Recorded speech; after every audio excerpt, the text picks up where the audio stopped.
susugan ko lang yung tanong ni Majority Leader kanina. Kung explanation nyo bakit mas mahal, dahil nga yun, turboprop, kukunti lang pasahero. But I'm going to give you an example. This is not Siargao, this is Davao. Na pwede itong mga, yung double aisle na PAL na bumabiyahe doon, malalaking aeroplano. Ngayon, nag-check ako sa PAL. Kung babiyahe ako ngayon ng Hong Kong, ang babayaran ko 7,717. Pag pupunta akong Taiwan, ang babayaran ko 7,147. Pero kung uuwi ako ng Davao, 10,250. Bakit ganun ang diferensya? Local lang na biyahe yan eh. Itong mga abroad, bakit mas mura? Can you give us an explanation? Bakit mas mahal ang local kaysa international? Meron ito correct me if I'm wrong, meron nagsabi sa akin na kaya daw nagmahal yung kuha natin dito dahil sa bagong management ng privatization ng NAIA. Dahil masyado daw mahal ang bayad ng mga airlines dyan sa bagong management yan. Mahal daw ang bayad. So, can you clarify on this? Dahil parang mas pinapahirapan natin yung tao pumuntang Davao kaysa pumuntang Hong Kong. Mr. Chair, with the permission, may I just ask for the Civil Aeronautics Board, the CAB po. They're in charge of the airlines and the fare matrix of the airlines po. Yes, Cab, actually we wanted to ask for you itong mga concerns na ito with Cab. But sige lang, please. Good afternoon, Mr. Chair. Good afternoon, Your Honors. Mr. Chair, yung fares po kasi ng ating mga airlines, marami pong factors, no? So, hindi lang po talaga siya sa cost. Tama po kayo, marami pong lumilipad sa Davao. Hindi ito limited sa turboprop operators, marami rin po dyan ng mga jets na lumilipad. Pero kasama po dyan yung market po kasi parang ang nangyayari po kasi sa aviation, ang mga airlines po nagsiset ng fares for the whole of their network. So ibig sabihin po, nako-cover po ng mga pamasahe na yan, nababalance po yan ng mataas na fare at mababang fares. So somewhere in between po nagkakaroon ng balancing po yung ating mga fares dahil po may iba nakakabili ng mas mahal, yung iba po mas nakakabili naman ng mas mura. At naisispread po yung costing or yung tinatawag po yung pagpa-pricing nila sa buong network po ng operation nila kasi hindi naman po lahat ng sector na nililiparan ng mga airline ay kumikita. So para pong binabalanse po nung mga pamasahe na yan sa iba't ibang lokasyon po. Kaya nga, pero kung binabalanse ninyo, bakit ganun palagi? Mas mura ang Hong Kong, mas mura ang Taiwan. For a long time na yan, since nagkakaroon ng bagong management yung NAIA. Nagulat na kami, bakit ganito kamahal ang bayad ngayon pa uwi ng Davao? Cagayan de Oro. Ewan ko, kung binabalance nyo yan, bakit dapat nagbabago? Minsan magiging mahal ang Hong Kong, maging mura ang Davao kung yan ang explanation mo. Pero ngayon, consistent Talagang mahal talaga umuwi ng Davao. Kaya nga, imbis uwi ako, hindi na ako uwi. Dito lang ako magstambay. Apologize ako dyan, sir. Kung hindi po kayo nakakang... Please help us provide the answer so that the people, hindi naman ako sumasakay ng aeroplano pa uwing Davao. Lahat tayo, kung mabiyahe tayo dito, gumagamit tayo ng aeroplano. So, i-explain natin sa taong bayan bakit ganun. Kasi na-discourage tuloy yung taga Manila. Tanungin mo, uy, punta kayo Davao, Kadayawan Festival ngayon ng Davao. Para makatulong naman kayo sa tourism namin doon. Sabihin ng taga Manila, bakit ako puntang Davao? Hong Kong na lang ako, mas mura pa. O, punta na lang ako ng Taiwan, mas mura pa, abroad pa. Bakit ako putang Davao? So we are killing our tourism industry if that policy is not being intervened or checked or whatever. So tingnan natin. Tingnan doon nyo. Anong maganda explanation sa taong bayan? Bakit ganun? Thank you. Mr. Chair, yung sa international po kasi malaking bagay po dyan yung competition din na nanggagaling sa ibang carriers, sa mga foreign carriers po. So, Yun pong, halimbawa po, ang Philippine Airlines lumilipad sa Hong Kong at meron din pong Hong Kong carriers na lumilipad po. So, yung So meaning, porque mataas ang competition doon, magpababa sila. Eh dito, porque monopolize nila ang market dito sa Davao, dito nila babawiin. Kawawa naman kami mga taga Davao. O yung Pilipino. Di ba? Dito mo papawiin yung losses ninyo doon sa competition sa abroad. Dito nyo babawiin sa amin. O ano kayo, hindi kayo Pilipino? Philippine Airlines ang pangalan ng eroplano. Cebu Pacific, Cebu. O bakit ganun ang, tawag ko ha, tulungan daw nyo kami mag-explain sa taong bayan. Bakit ganun? Sige po, Your Honor. Siguro po, Your Honor, kung papayagan po kami magkaroon ng pagkakataon po, may explain po yung mechanics ng pricing po ng mga airlines. Kasi tama po kayo, medyo mahirap po kasi siyang maipaliwanag sa isang upuan ng mas Yes, prangkahin nyo daw ako. Apa. Nag-contribute ba dito sa biglang pagtaas ng pricing ng ticket, yung bagong management ng NAIA? Dahil sabi, mga eroplano, yung mga maliliit na eroplano, nag-alisan na sa NAIA, doon na sa Clark, kung saan sila, Batangas. Dahil ang mahal daw talaga ng singil ng NAIA sa kanilang paggamit ng NAIA.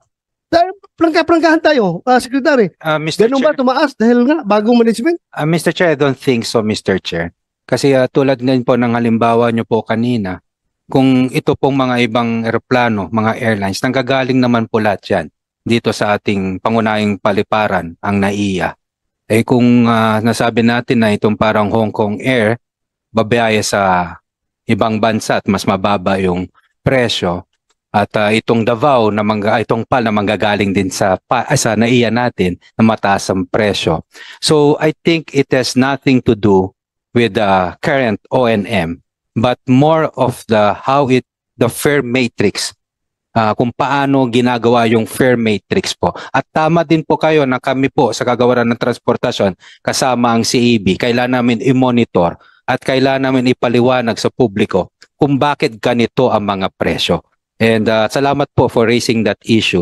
At kakausapin po namin ang CAB and the PAL if there's a need for us together with the Airlines Association to sit down with the public so that they can basically explain the breakdown of their costs vis-a-vis their profit margin. We're going to do it po, Mr. Tama, Chair. tama. Because you are there to regulate the airline industry. And by regulating them, you have to prioritize yung ating mga sariling mga kababayan na sana tayo ang magbe-benefit through your regulation. Next question, yung Mindanao Railways, I understand marami na kayong nabayaran doon na mga lupa, yung road right of way. Anong plano nyo doon gawin kung hindi matuloy yung Mindanao Railways? Ibalik natin sa may-ari yung mga lupa na yun o ano? With the permission of the chair po. Please go ahead. Your Honor, for Mindanao Rail, tama po kayo na meron pong previous version po yung Mindanao Railway Project. Kaya lang po yung supposed po na mag-fund ng project po ay hindi nagka-agree po with the Philippine government. Ngunit ganun pa man po ay ina-update po ngayon sa kasalukuyan ng feasibility study po ng Mindanao Railway para po sa susunod na pagkakataon na merong interested na mag-fund po ng project natin ay updated na po yung mga feasibility studies. O kaya't naman po yung right of way na nabili po ay gagamitin pa rin po para sa susunod na version ng project at kinonsider po yan sa pag-update po ng feasibility studies. With the permission.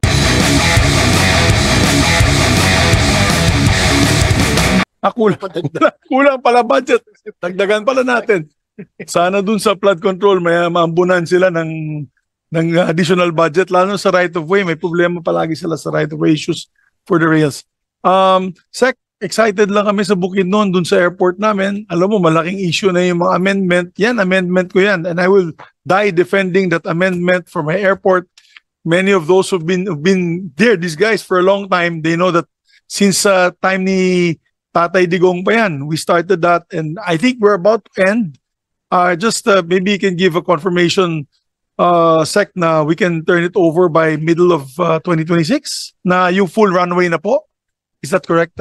Yes, Mr. Chair, no, we're committing and we're targeting the 2026 a full runway. But again nga po, no, tulad po ng sinabi nyo, umingi kami ng budget for Bukidnon, but iba yung parang nabawasan pa yung NEP natin, and it's a 50. 150. Pero pinagtutulungan po namin with CAAP kung ano yung pagkukulang po natin doon sa pondo so that we can achieve the target na 2026 yung runway po. At again, yung mga ganito pong pagkakataon, it will not only be part of the initiative of the Senate po, pero sa amin po manggagaling, it's a department initiative. Doon po namin na talaga kailangan namin yung mga ganitong proyekto. We're going to identify at ibibigay po namin sa Senate para kayo po ang sumuri at maglagay po ng karapat-dapat na amount if necessary. Thank you, Mr. Chairman. Yes, Mr. Chairman, low-lying fruit na yan, nandyan na yan. I mean, the President can turn that over at least during his stint. He'll have one brand new airport. Hindi pa yata siya nakaka-turn over ng brand new airport yet. So, meron na ba? Mauuna kami. Antique? Oo. Malit lang naman yung antique po. Sec Malaki Lopez, na, malaki. give us, first time I meet you now, no? Give us your honest to goodness assessment. And I'm proud to say that was a congressional amendment. Maybe 10 years ago, every year ina-amend ko yung budget because kung kusa naman sa NEP, wala naman mag-iisip sa probinsya namin. Puro talahib. Tapos sabi nga nila, kambing na lang daw ang ilagay para kainin yung talahib. Hindi naman ako mapayag ng ganun. Kasi 3 oras kami mula sa Iloilo, tapos 6 na oras mula sa Katiklan. Ito nagkaroon ng opportunity for air travel ang mga tao. Nanggaling kayo doon, or maybe some of your people. Give us your honest assessment. Of course, hindi naman ako nagpatupad. Ako lang ang nag-envision with the OTR CAAP, sila po ang nag-procure at nag-bid, and sila po ang nagtayo. Oo. So how is it going? And we're scheduled, the President is scheduled to inaugurate it within the last quarter of this year. Sec Lopez. Opo, Mr.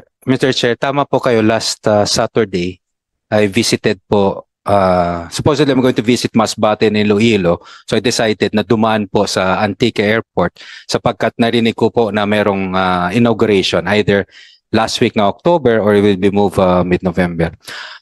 Maganda po yung ating airport at kung mabanggit ko lang po, Mr. Chair, sabi ko nga po, nung binisita ko yung Antique Airport, it was procured during my time as BAC Chairman 2017. Opo, so nakakatuwa naman at makita mo na yung pinocure nyo. Usually di mo makikita yung nung nakita po namin at maganda po. As a matter of fact, I was with Yusek Jim Sidionco and DDG Danjon for the amount of the PTB, which is I think passenger terminal building. I think in the amount of 83 to 85 million, we can, it can be a template for other airports for that 750 square meters and one floor yata na floor area. So it can be a template na kapag may ganito kang ABC o budget, ito yung maaasahan at makikita mo na PTB po. So maganda po. I didn't even know kayo yung back nun. Yes, I don't even know who implemented it, but very good. So I'm happy. Pero yung runway po, hindi kasing haba ng runway ng Bukidnon. Oo, di ba? Ilan to? Mr. Chair, 1.7. nasobra na yata yung tanong. It's my time today. Oh, last na. Ganong kahaba po yung runway? Sorry. Ngayon po, I think it's 1.6 o 1.4. Pero by December, may tinatapos po. Nakita po namin, kaya po ng 1.8 by December yung runway. Lalakihan na po. 2.4 yata kami. 2.1. Pang 8320. Yung sa inyo ma'am, pang turboprop. Pero okay na yun. Nipid, hindi ko alam yung ganon. It's okay ma'am kasi mas malapit na naman yung Antique sige. to Manila. So you don't need a jet. So we're just waiting for that good news, Secretary. Sabihin mo na rin sa committee kung hindi talaga kayang mahanap dun sa within the budget of the DOTR because we really would like to be able to have the President inaugurate that project. Tsaka naging matagal ng project na ito. So since 20. The distinguished lady senator was the one who first put an allocation of 600 million for that.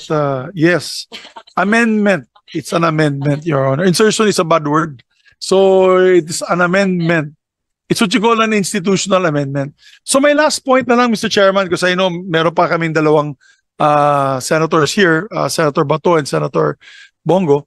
Yung akin lang po is, in all my discussions with the different departments, particularly the DBCC, I always stress a point, Secretary, that one of the lowest lying fruit that the country can utilize for additional income is tourism. Lagay na natin po, right now, the Philippines were losing ground 19%.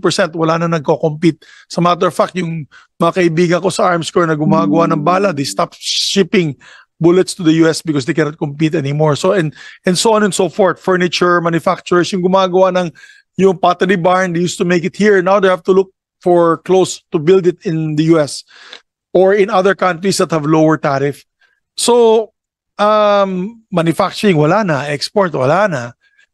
May plano pa si President Trump na yung 100% tax on call centers and 100% tax on yung Texas Instruments, yung mga chips, semiconductor chips.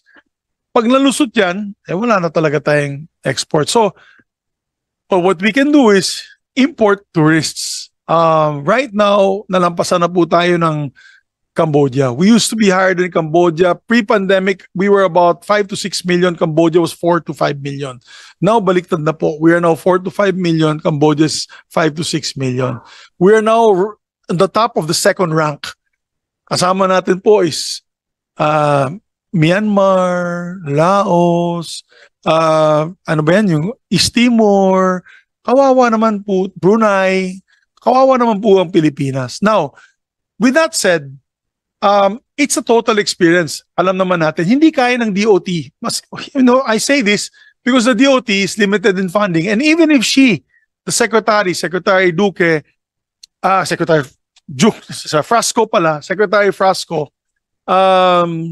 has a budget for information and ads for the Philippines, it's an experience. So if they land here, na talagang sama ng experience nila sa airport pa lang, lahat ay talagang kawawa po, walang babalik dito sa atin. By word of mouth, we are doomed.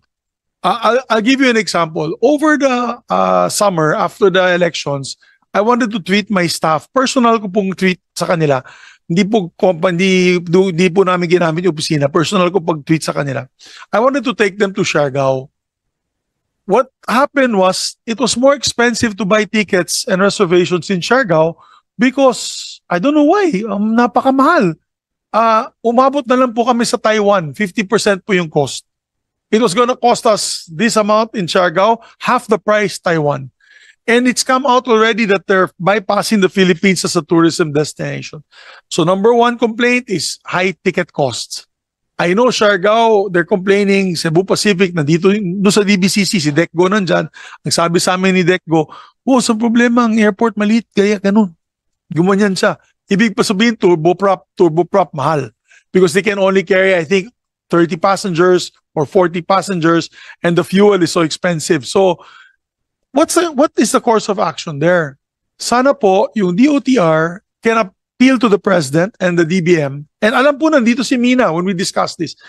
You choose the top 10 tourist destinations na kulang yung airport. Well, top 5 lang Kasi tapos na po yung Palawan, maganda na yung Puerto Princesa, maganda na yung Bohol. It's a template also. They get flights direct from Korea.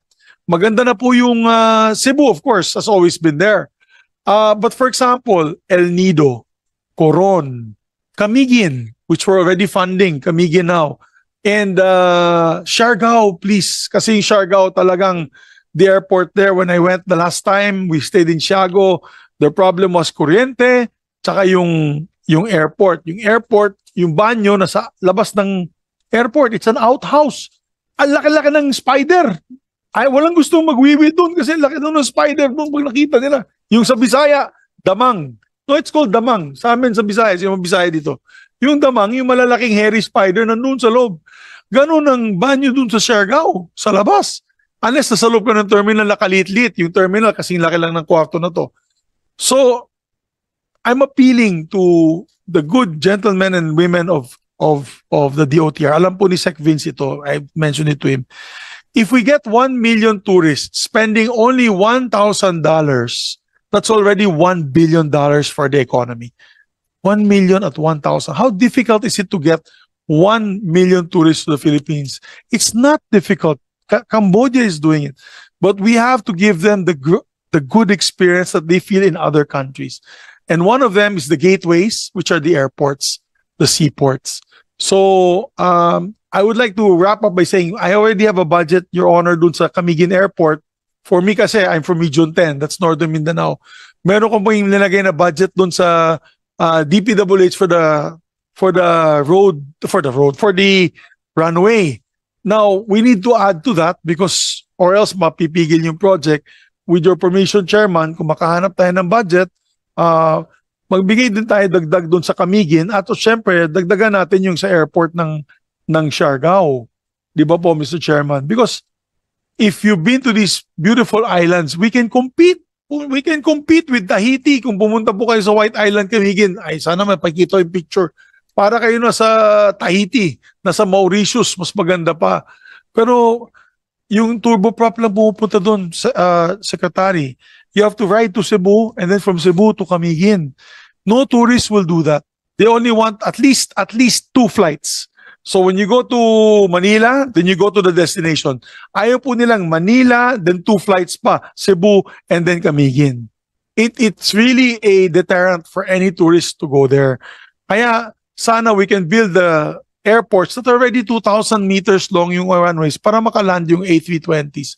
Tapos yung complaint pa, yung, for example, yung Balisin, yung, I think even the airports in, basta lahat daw ng turboprop, yung Coron and El Nido, will take off na from Clark. Kasi ayaw na po ng MIA.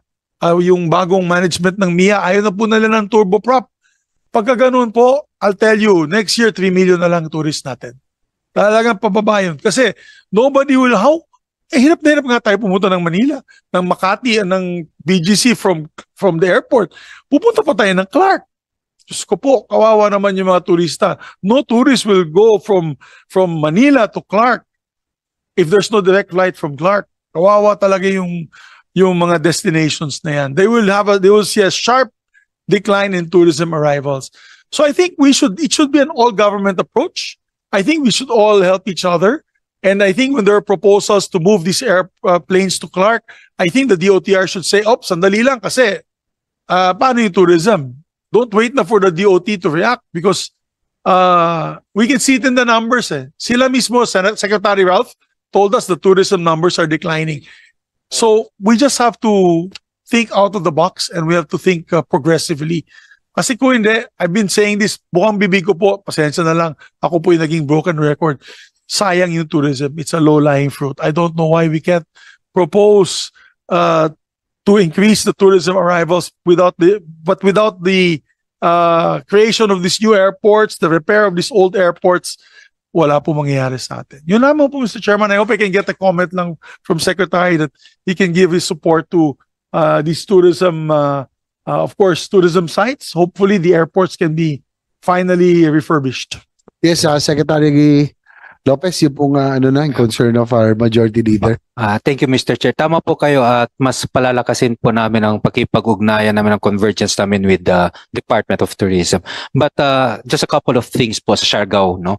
Tama po kayo, mataas po ang pamasahe sa Siargao. Kaya po nakiusap tayo sa PAL, at least for the PAL leg, no? Nung first week ng September. Ang maximum fare po ng one-way for Siargao is 17,500. Nung tayo po ay nagipag-usap sa PAL, naibaba na po yan sa 11,500 for one-way. Kailan po mangyayari ang 11,500? Ibig sabihin ho, kapag parang ngayon, napag-isipan mo pumunta sa Siargao, bukas ka bibili ng ticket mo, malamang po 11,500 po yan. But that's the cap already. Hindi na po tayo abot na 17,500. At tama rin po kayo na isa sa rason kung bakit mahal ang Siargao kasi maiksi ang runway. Tama po kayo. If it's a smaller runway, propeller lang po ang pwede dyan. That's more or less 70 to 90 persons as compared to jet na abot ng mga 200. Again, the allocation of costs will be limited to few compared to jet po. Ang ginagawa naman po natin ngayon, ang CAAP, they're doing this expansion of runway. May dalawang anggulo po kasi yan. Yung kabila sa may nakatingin tayo sa bundok. Dito naman, may problema tayo sa mangrove. Pero we're both in coordination with DNR po. Yung sa, hindi ko alam kung paano natin matatapyas yung sa bundok dito. Pero para mas tinitingnan natin yung mangrove. Pangatlo din po, pagdating sa ating passenger terminal. Tama po, napakaliit ang ating passenger terminal sa Siargao. Can only occupy 250 packs at any given time. Ongoing na po ang pagpapatayo ng bagong terminal ng CAAP. It's called modular terminal. And by second quarter of 2026, no, kaya na po tayong ang pasahero po dyan. We can accommodate 750 packs at any given time. So yun po yung mga update. Sir Yes, Jet? after tanong lang ako, Secretary, ano po yung room for expansion ng Siargao? Like sa runway ang dilemma nyo kasi nakaharap siya sa bundok. So can we still expand and accommodate A320s later on o talagang hanggang turboprops lang ang kaya ng Siargao? With the kindest permission of the chair, may I defer it to the technical experts po. Tapos he said ba ito? Yeah. Yes, CAAP, General De Rosario. Good afternoon. Good afternoon, Chair. For Siargao, may obstruction talaga na hill sa isang side. Sa kabilang, sa opposite side naman is yung mangrove. Bird strike. So, ano yan? So, bird strike. Saka yung DNR requirements, protected kasi yung mangrove, massive yung mga dadaanan. But initially, yung modular expansion, just to increase the capacity ng passengers. Pero talagang ang tinitignan ng study is yung another airport, new location. Mr. I think yun at siguro, just like in any other places, pag may ma-obstruction talagang new location. Yes. So before we continue, no? So Chairman, just really quick, just to follow up. Problema lang kasi, Director General, yung new airport, it takes us, as my experience, it's been Tagal. 8 years na. And 8 years na pong hirap natin doon. So, I'm only talking about Siargao. Sa Camiguin, we ended up going with the new airport. Kasi wala talaga tayong magawa kasi bundok nga yung volcano, tsaka dagat. So we were able to get the new property, di ba, Director General? And we're now building the new airport for Camiguin. Pero for Siargao, hindi ba maayos natin yung sa area lang ng mangrove? Ilang meters na ba yung sa Siargao, Director General, more or less? 1.6? Ilan na ba yun? Magandang hapon, sir. Yes, sir. Right now, Siargao Airport is a length of 1,400. Yes, sir. You have to meters. add 600 And meters. then there is at plan and study undertaken by the IFC to extend the existing runway to accommodate at least 1,800 meters. Just like what Senator Legarda said, Antique. Pwede na ba pag 1,800? 1,800, pwede na bang A320 dyan? Siguro, sir, sa practice po ng Katiklan, it's only 1,800. Yes. Opo. Under short haul, pwede po siya. Yes.